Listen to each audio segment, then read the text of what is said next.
আজকে মনে একটা অন্যরকম শান্তি পেলাম। সত্যি কথা বলতে এত পরিমাণে বৃষ্টি হচ্ছে এই কদিন ধরে, মানে রোদ্রের কোনো বেলাই ছিল না। আর ছাদে তো আসতেই পারছিলাম না, তো অনেক দিন পরে রোদ্দুর এসছে, তার মধ্যে ছাদেও এসছি। আর ফুল গাছগুলো দেখো কি সুন্দর লাগছে দেখতে, এত মিষ্টি লাগছে দেখতে, মানে কি বলবো। আর দেখো এই মাছগুলো দেখে আমার মাথাটা জাস্ট গরম হয়ে গেছে। বর কিছুদিন আগে মাছগুলো নিয়ে এসেছিলো, তাহলে বলতে হয় যে মাছগুলো আমার কেটে আনেনি, তুমি কেটে ধুয়ে রাখো। ও বলছে, মানে তখন তো বলতে পারিনি ভয়তে, যাতে আমার মাথা গরম হয়ে যায়, সেই জন্য কী করেছে ওই মাছ শুধু টিফিন বক্সে ঢুকিয়ে দিয়েছে। আর আমি জানি যে মাছ টাছ ধুয়ে রেখে দিয়েছে।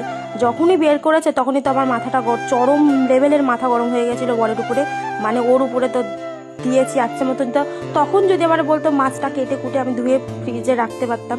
আর এখন না সমস্যা হয়ে যায়, মাছ ফ্রিজের মধ্যে 3-4 দিন ওইভাবে থাকলে না মাছ কাটতে প্রচুর সমস্যা হয়ে যায়।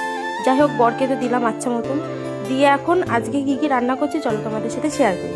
আজকে রান্না করছি ফার্স্ট টাইম ইলিশ মাছের একটা লেজা ছিল আর একটা ছোট্ট পিস মাছ ছিল।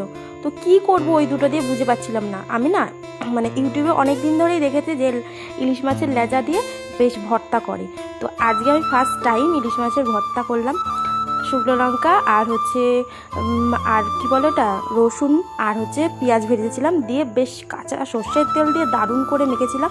মাছটা ভেজে নিয়েছিলাম প্রথমে, জাস্ট কি বলবো অসাধারণ হয়েছিল। বরকে একটু টেস্ট করে বলে দেখালাম, ও বললো দারুণ হয়েছিল। ও প্রথমে আমাকে বারণ করেছিল যে করো না, ভালো লাগবে না খেতে, লাস্টে ওই বেশি খেয়েছে। আর করেছিলাম ওলের ডাঁটা চিংড়ি মাছ দিয়ে, তার সাথে হচ্ছে ওই যে মাছ দেখলে আমাদি মাছ, আর আমাদি মাছের ঝাল। আমাদি মাছ আমি খাই না, সেই জন্য ওই দুটো তরকারি দিয়েই আমি খেয়ে নিয়েছি। তো আমার সমস্ত কাজকর্ম হয়ে গেছে, এখন স্নান করেই চলে এসেছি খেতে। প্রচণ্ড পরিমাণে খিদে পেয়েছে, কারণ সকাল থেকে আমি কিচ্ছু খাইনি। এইদিকে সবারকে খেতে টেতে দিয়ে এখন আমিও খেতে বসে পড়েছি। আর আমি যে মানে কি বলবো ফার্স্ট টাইম করেছে, এত সুন্দর লাগলো খেতে। মানে আমি অর্ধেক ভাত এই দিয়েই খেয়ে নিয়েছি, আর অর্ধেক ভাত হচ্ছে ওলের ডাঁটা দিয়ে খেয়েছি।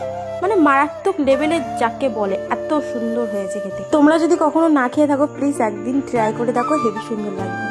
তো চলো আজকের মতন টাটা, সবাই ভালো থেকো, সুস্থ থেকো, গুড নাইট, বাই, টাটা।